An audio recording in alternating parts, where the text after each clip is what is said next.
ফুটবলের সব খবরাখবর সবার আগে পেতে এখনই সাবস্ক্রাইব করুন এবং বেল বাটনে প্রেস করুন।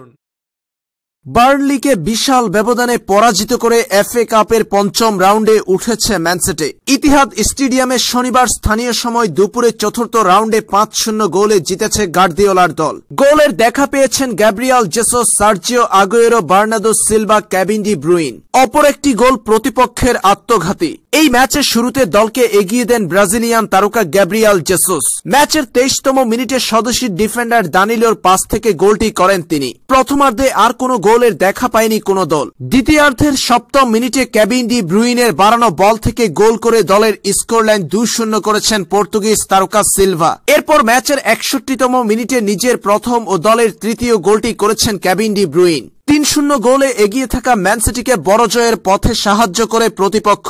ম্যাচের 73তম মিনিটে নিজেদের জালে বল পাঠিয়ে সিটির স্কোরলাইন 4-0 করেছেন বার্নলির তারকা লং। এরপর ম্যান সিটির বড় জয় নিশ্চিত হয়েছে আগুয়েরোর পায়ে। জেসুসের বদলি হিসেবে নেমে ম্যাচের 85তম মিনিটে পেনাল্টি থেকে গোল করেছেন এই আর্জেন্টাইন তারকা, যার মাধ্যমে 5-0 গোলের বিশাল জয় পেয়েছে ম্যান সিটি। এই জয়ের মাধ্যমে এফএ কাপের পঞ্চম রাউন্ডে উঠে গেল তারা।